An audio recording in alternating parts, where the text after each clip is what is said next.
हमारी अदालत में मौजूद हैं रोडवेज ढाबा के मालिक मक्खन सिंह जी। ससी गाल बादशाह, बल्ले बल्ले बल्ले बल्ले बल्ले बल्ले। किस तरह का वकील है भाई?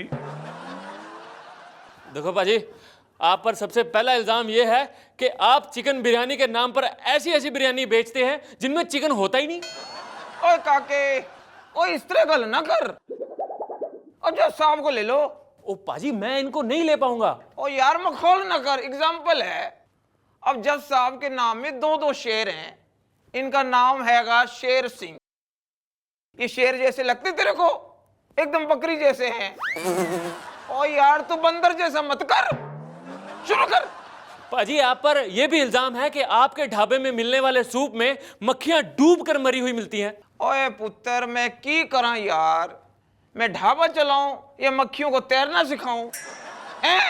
तो पाजी, आप इन मक्खी और कॉकरोचों को पेस्ट कंट्रोल से साफ क्यों नहीं करते? ओए थे आजा। देख भाई, मैं शक्ल से बोला हूं पर बेवकूफ नहीं। मैनू पता है पेस्ट से दांत साफ होते हैं, मक्खी और कॉकरोच नहीं। Bloody food nonsense. Order order. ओए होए, ओ कमाल है यार। अब भाई फर्स्ट टाइम किसी ने मेरे से ऑर्डर लेता है। छोटू इस तरह कर, तू मेरे लिए एक चिकन मसाला, एक चिकन तंदूरी और बटर नान ले आ। और सुन, उसके बाद असी तुसी पियांगे लस्सी। मिलॉर्ड, आज हमारी अदालत में तोड़फोड़ करने आए हैं पीडब्ल्यूडी के ऑफिसर मिलावट राम जी। अरे देखिए, आप पर सबसे पहला इल्जाम यह है कि आप पैसे बचाने के लिए नई सड़कें नहीं बनवाते, बल्कि उन्हीं टूटी हुई सड़कों की मरम्मत करवा देते हैं। ऐसा क्यों? ना ना, मैं ऐसा पैसा बचाने के लिए ना करता, वक्त बचाने के लिए करता है। और नई सड़क बनाने में जितना पैसा लगेगा उतना पुरानी सड़क को रिपेयर करने में भी लगेगा। सीधी बात है। देखिए, आप पर यह भी इल्जाम है कि आप ग्रामीण क्षेत्रों में हर साल एक नई सड़क बना देते हैं, लेकिन सिर्फ फाइलों में। वो क्यों? मैं खुद हैरान हूं कि वो गांव कहाँ हैं, कौन से हैं जिनके नाम से ऊपर से फंडिंग आ रही है? देखिए, आप पर यह भी इल्जाम है कि आप अपना काम पूरा नहीं करते। ये तो गलत बात है। मैं तो अपना काम कर देता हूँ फटाक से। मतलब सड़क बना देता हूँ मैं यूं एक दिन में। वो तो सड़क के ऊपर है कि वो कितने दिन चले। देखिए, आप पर यह भी इल्जाम है कि आप ऐसी ऐसी जगह पर पुल बना देते हैं जहां पे नीचे नदी नहीं बहती। भाई नदी के लिए पुल नहीं है तो भाई वहां पे इतने इतने बड़े खड्डे थे। सर्वे हुआ कि क्या किया जाए। किसी ने बोला भाई इसमें मिट्टी की भराई कर दो। मिट्टी की भराई में जितने दिन लगने वाले थे, जितना पैसा लगने वाला था, हम लोगों का दिमाग खराब हो गया। तो निर्णय ये लिया गया कि इसके ऊपर पुल बना दो। पुल मैंने फटाक से बना दिया है। मिलॉर्ड, आज हमारी अदालत में मौजूद हैं देश के एक जाने माने नेता। ठीक है, शुरू करो यार। देखिए, यहाँ पर सबसे पहला आरोप यह है कि आपने पार्टी की रैली में लड़कियों के साथ डांस किया। आपको मजा आया? अब मेरा मतलब है कि क्यों किया? क्या हो गया? क्या हो गया है? ये हमारे देश की परंपरा है। हमारे देश के पति अपनी पत्नियों के इशारों पर नाचते हैं। हमारे देश के नेता हाई कमांड के इशारे पर नाचते हैं। तो मैंने सोचा इशारों पे क्या नाचना, चलो इनके साथ ही नाचते हैं। तो मैंने परंपरा का निर्वाह किया है। देखिए, आप पर यह भी आरोप है कि आपने लड़कियों के साथ डांस करके इस समाज को एक गलत संदेश दिया है। गलत संदेश दिया है? कोई गलत संदेश नहीं दिया है, बल्कि हमारे नाचने से समाज को यह संदेश गया है कि कोई भी पार्टी की रैली में किसी नेता का नाचना अच्छा नहीं है, वरना मीडिया वाले पीछे लग जाते हैं। देखिए, आप पर यह भी आरोप है कि आपने उस दिन बहुत सारी शराब पी रखी थी। गलत है। वही मैं बोल रहा हूं, बिल्कुल गलत है। नहीं नहीं, ये सवाल गलत है। मैंने शराब नहीं पी रखी थी। मैं शराब को छूता भी नहीं हूं। भांग और शराब में आपको फर्क करना चाहिए। भांग की बात ही कुछ और है यार। देखिए, आप एक एमपी हैं, आपको इस तरह से लड़कियों के साथ नहीं नाचना चाहिए। क्यों नहीं नाचना चाहिए? ऐसा कोई नियम है? मैंने ऐसा कोई नियम पार्लियामेंट में आज तक नहीं सुना। मिलॉर्ड, आज हमारी अदालत में मौजूद है एक Netaji. Hello darling. Hello sir, सत श्री अकाल। दसो जी। देखिए नेताजी, आप पर सबसे पहला आरोप यह है कि आप स्ट्राइक के वक्त कुछ नहीं करते हैं। आप ये बताइए कि आपने रेलवे स्ट्राइक के टाइम पे क्या किया? डार्लिंग, मैंने बहुत कुछ किया यार, बल्कि बहुत कुछ करना पड़ा। स्ट्राइक के दिनों में मैंने रेलवे की बजाय फिर फ्लाइट से यात्रा की। उई हुई। देखिए, आप पर यह भी आरोप है कि आप बिना कुछ किए नेता बन गए, जबकि आप ये बोल रहे हैं कि आपने बहुत ज्यादा मेहनत की नेता बनने के लिए। डार्लिंग, मैंने बहुत मेहनत की यार। मैंने 4 मर्डर किए, मैंने 12 डकैतियां डाली, 150 लोगों को चूना लगाया, 300 लोगों का किडनैप किया, फिर नेता बना यार। कमाल है यार, वेरी गुड यार। आपको उसके बाद जेल नहीं हुई? हुई थी यार, पर कैदियों ने जेल में घुसने से मुझे मना कर दिया। कहने लगे अगर ये जेल में आएंगे तो जेल का माहौल खराब होगा। मैं क्या करता यार, मैं क्या करता, फिर मैं नेता बन गया। उई हुई, उई हुई, उई हुई। मिलॉर्ड, आज हमारी अदालत में मौजूद हैं राजनीति की एक जानी बेमानी शख्सियत, नेता कुकरम सिंह जी। देखिए नेताजी, आप पर सबसे पहला इल्जाम यह है कि आप आंखें बंद करके सरकार चलाते हैं। भाई हमारी मजबूरी है? मुझसे जनता के दुख देखे नहीं जाते। देखिए, आप पर यह भी इल्जाम है कि आप अपना काम नियम से नहीं करते। अरे मैं तो बहुत नियम से करता हूं। काम न करना मेरा हमेशा का नियम है और इस नियम का मैं कड़ाई से पालन करता हूं। देखिए, आप पर यह भी इल्जाम है कि आप पार्लियामेंट में कुत्ते बिल्लियों की तरह लड़ते हैं। ओह, यही तो फंस गए तुम। पार्लियामेंट के सेशन को फिर से देखो, अच्छे से देखो। हम कुत्ते बिल्लियों की तरह नहीं लड़ते, बल्कि कुत्ते बिल्ली हमारी तरह लड़ते हैं। देखिए, आप पर यह भी इल्जाम है कि आप गरीबों के लिए कुछ नहीं कर रहे। अरे, गरीबों के लिए तो हम काम कर रहे हैं।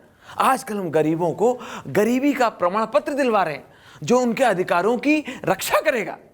अब कोई भी किसी भी गरीब को फुटपाथ पे सोने से, ब्रिज के ऊपर सोने से, ट्रेन के पीछे सोने से, मालगाड़ी के डब्बे में सोने से, बस स्टॉप के पीछे सोने से, बाकड़े के पीछे सोने से रोक नहीं सकता है। मिलॉर्ड, आज हमारी अदालत में कैमरा खोलकर और आंखें बंद करके आप सबकी खबर लेने आ रहे हैं रिपोर्टर दीपक रंगरसिया। हाँ तो दीपक जी, आप पर सबसे पहला इल्जाम यह है कि आप खबरों को तोड़ मरोड़ कर पेश करते हैं। ऐसा क्यों? गलत है। मैं भला क्रिएटिव टीम का काम मैं खुद कैसे कर सकता हूं? हमारा क्रिएटिव डिपार्टमेंट जो हमें स्टोरी देता है उसी को मैं न्यूज बना देता हूं, ये सबको पता है। कैमरामैन राहुल के साथ मैं दीपक रंगरसिया, सटायर न्यूज। आगे देखिए, आप पर यह भी इल्जाम है कि आप मरते हुए आदमी को बचाने की बजाय उसकी खबर बनाने को प्रेफरेंस देते हैं। ऐसा क्यों? मैं समाज में जागरूकता फैलाने के लिए खबर को पहले दिखाता हूं। गौर से देखिए, ये आदमी आत्महत्या कर रहा है और इसे बचाने के लिए कोई आगे नहीं आ रहा है। कहां सो गई इंसानियत? कहां है हमारे देश का भाईचारा? क्या समाज धीरे धीरे समाप्त हो रहा है? कैमरामैन रोहित के साथ मैं दीपक रंगरसिया, सटायर न्यूज। आगे देखिए, आप पर यह भी इल्जाम है कि आप खबर सुनाने के बाद उसकी सच्चाई की जांच करते हैं। ऐसा क्यों? मेरा आपसे निवेदन है कि आप अदालत का समय क्यों खराब कर रहे हैं? पूरी दुनिया जानती है कि मेरी खबर का सच्चाई से कोई लेना देना नहीं है।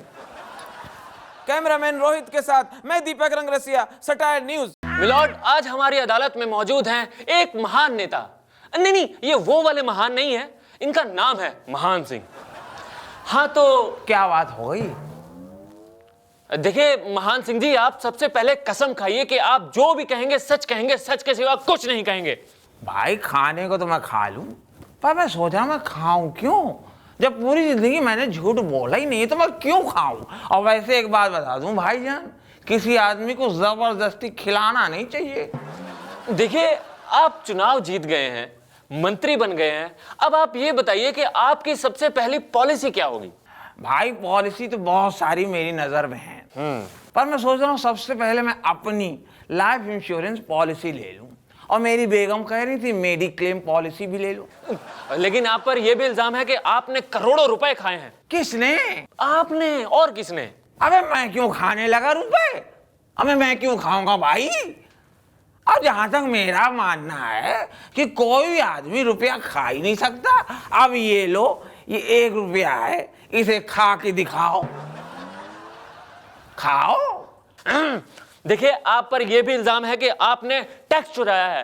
किसने? आपने। और मैंने चुराता टैक्स? मैं क्यों चुराने लगा टैक्स?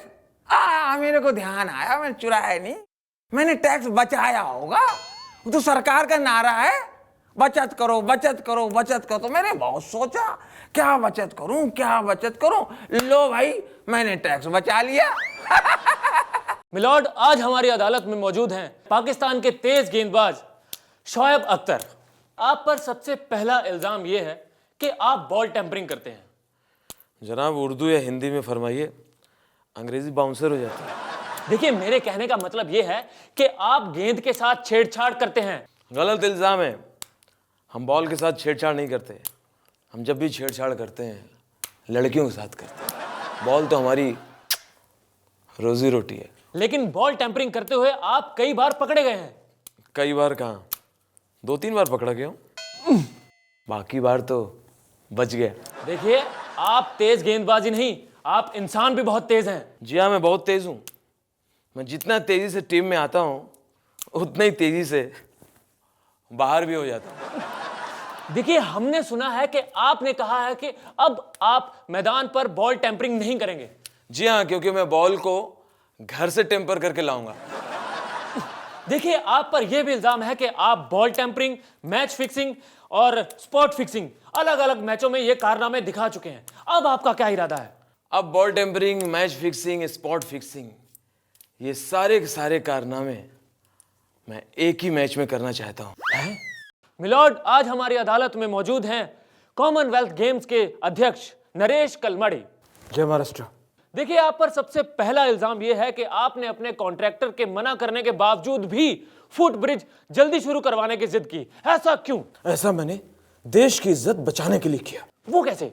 सीधी सी बात है, खेल के दौरान हमारे खिलाड़ी जब उस ब्रिज से गुजरते तो गिर जाते, तो कम से कम उनके पास घायल होने का बहाना तो था। देखिए, इंटरनेशनल प्लेयर्स कंप्लेंट कर रहे हैं कि उनके रूम्स बहुत ही ज्यादा गंदे हैं, उनमें बिल्कुल भी सफाई नहीं है। उसके लिए आप क्या कर रहे हैं? ये सब झूठ है, मीडिया द्वारा उड़ाई हुई ये अफवाह है। मैंने खुद हर प्लेयर के रूम में जा जाकर एक बाल्टी, एक झाड़ू, एक बोतल फिनाइल रख दी। खाली समय में साफ सफाई करें, अपना ध्यान रखें, इससे ज्यादा और फैसिलिटी क्या चाहिए। लेकिन आपको इंटरनेशनल प्लेयर्स की फैसिलिटी के लिए कुछ और एक्शन लेना चाहिए। मैंने बहुत सारे नए कदम उठाए। हर प्लेयर के हाथ में म्युनिसिपल कॉर्पोरेशन की एप्लीकेशन दे दी है और एमसीडी का पता भी दे दिया है। इसका मतलब इंटरनेशनल प्लेयर्स खुद अर्जी लेकर एमसीडी के ऑफिस जाएंगे? तो प्रॉब्लम क्या है? ये बाहर के जो प्लेयर हैं हमारे म्युनिसिपल कॉर्पोरेशन दिल्ली के ऑफिस में जाएं, ऊपर से नीचे तक घूमें, बड़े बाबू को मिले, छोटे बाबू को मिले, यहां से वहां, इस विंडो से उस विंडो जाएं। इससे इनकी ट्रेनिंग भी हो जाएगी और इनकी फिटनेस भी बनी रहेगी। अच्छा, आप ये बताइए कि आपने कॉमनवेल्थ गेम्स की गलतियों से कुछ सीखा कि नहीं? बहुत कुछ सीखा है। कॉमनवेल्थ गेम में जो वेल्थ है ये कॉमन है, इसे मीडिया में और नेताओं में बराबर बांटना चाहिए। अकेले डकारने से बहुत भारी पड़ सकता है। मिलॉर्ड, आज हमारी अदालत में मौजूद हैं एक समाज सेवक। नाम क्या है आपका? पापा ने भी रखा नहीं। यह हो सकता है रखा हो और बता ना रहे हो। खामोश रहिए। देखिए, आप पर सबसे पहला इल्जाम यह है कि आप हैं तो समाज सेवक, लेकिन आपने समाज के लिए आज तक कुछ भी नहीं किया है। अरे मैंने बहुत कुछ किया है। मैंने अपने सालों को सरकारी नौकरियां दिलवा दी, जो मेरे भतीजे उनको ट्रक दिलवा दिए, और जो मेरे भांजे उनको सरकारी ठेके दिलवा दिए। पर वो तो आपके परिवार के लोग हैं। तो क्या हुआ, है तो समाज का हिस्सा। देखिए, आप पर यह भी इल्जाम है कि आपने आज तक कभी कोई आंदोलन नहीं किया है। अरे क्या बात कर रहे हैं, मैंने बड़ी लड़ाइयां लड़ी हैं अत्याचार के खिलाफ। मैं भूख हड़ताल में बैठा हूं, मैंने मौन व्रत किया है, मैंने लड़ाइयां लड़ी, संघर्ष किया है। लेकिन किसके खिलाफ? अपनी बीवी के खिलाफ। पर वो तो आपकी बीवी है। तो क्या हुआ, है तो समाज का हिस्सा। देखिए, हमने ये भी सुना है कि आपने गुंडागर्दी के खिलाफ कोई भी आवाज नहीं उठाई है। क्या बात कर रहे हैं, मैंने पुलिस स्टेशन के चक्कर लगाए, एफआईआर दर्ज कराई, मुकदमे दर्ज कराए। लेकिन किसके खिलाफ? अपनी सास के खिलाफ। ओहो, पर वो तो आपकी सास है ना। अरे तो क्या हुआ, है तो समाज का हिस्सा। देखिए, आप पर यह भी इल्जाम है कि आपने कहा था कि आप शराब जैसी बुरी चीज को समाज से खत्म कर देंगे, लेकिन हमें सुनने में आया है कि आप खुद रोज 2 बोतल शराब पी जाते हैं। देखिए, मैं सच्चा समाज सेवी हूँ, जो वादा करता हूँ उसे निभाता हूँ। आजकल मैं शराब पी रहा हूँ, शराब को खत्म करने के लिए। मेरा पर डे चल रहा है 2 बोतल, और कल 4 बोतल। भाई मैं जितनी ज्यादा शराब पीऊंगा उतनी जल्दी खत्म होगी। मिलॉर्ड, आज हमारी अदालत में मौजूद हैं फिल्म इंडस्ट्री के पहले डिस्को डांसर मिथुन चक्रधारी जी। देखिए मिथुन जी, आप पर सबसे पहला इल्जाम यह है कि आप आजकल फिल्में तो कुछ कर नहीं रहे हैं, लेकिन फिर भी आपका कहना है कि लोग आपके बारे में डेली अखबारों में पढ़ते हैं। वो कैसे? पूरा हिंदुस्तान जानता है कि मेरे नाम की राशि मिठुन डेली न्यूज़पेपर में छपती है, लोग पढ़ते भी हैं और देखते भी हैं। देखिए, हमने ये भी सुना है कि आजकल अवार्ड फंक्शंस में लोग आपकी एक झलक पाने को तरस जाते हैं। ऐसा क्यों? अरे जब अवार्ड्स फंक्शन के ऑर्गेनाइजर्स मेरे को बुलाते नहीं तो मैं क्या करूं? कोई शक? देखिए, हमने ये भी सुना है कि आप जब पार्टीज में डांस करते थे तो आपके अगल बगल लोग गिर जाते थे। क्या आप इतना अच्छा डांस करते थे? पूरा हिंदुस्तान जानता है, मैं जब डांस करता हूं तो मेरे पैर चलते हैं, ये टांगे चलती हैं। तो पार्टी में मेरी टांग जब किसी की टांग को लग जाती है तो अपने आप मेरे ऊपर गिर जाता है। कोई शक? मिलॉर्ड, आज हमारी अदालत में मौजूद हैं वो जिन्होंने नए ही टाइप के आदर्श दिए हैं, मिस्टर आदर्श चौहान। नमस्कार। देखिए, आप पर सबसे पहला इल्जाम यह है कि आपका खुद का नाम सामने ना आए, इसलिए आपने अपनी सास और अपनी साली के नाम पे उस सोसाइटी में फ्लैट दिए हैं। ऐसा क्यों? ऐसा नहीं है, मैं एक आदर्श पति हूँ और पत्नी को खुश रखना मेरा फर्ज है। सास के नाम से, साली के नाम से, ससुर के नाम से मैंने फ्लैट लेकर समाज के सामने एक आदर्श रखा है कि पत्नी को कैसे खुश रखने का। तो उसमें तकलीफ क्या है? देखिए, वो फ्लैट शहीदों के नाम पे थे। अरे बाबा, अगर मैं अपनी वाइफ के रिश्तेदार लोग को फ्लैट नहीं देता था तो मेरी सास और मेरी साली मिलके मुझे शहीद कर देते थे, उसका क्या? देखिए, आप पर यह भी इल्जाम है कि आपने अपनी कुर्सी बचाने के लिए दूसरे लोगों का नाम दिया। ऐसा क्यों? ऐसा नहीं है, आपका जानकारी बराबर नहीं है। मैं सिर्फ हाई कमांड को मैसेज देना चाहता था कि मैं आजकल किसके किसके आदर्श पे चलता हूँ, बस। इसमें तकलीफ क्या है? तो आपके आदर्श कौन है? मेरे आदर्श है mister Telgi, mister Kalmadi, mister Lalu, आजकल सबसे बड़े लेटेस्ट जो मार्केट में चल रहे हैं, पूजनीय बी राजा।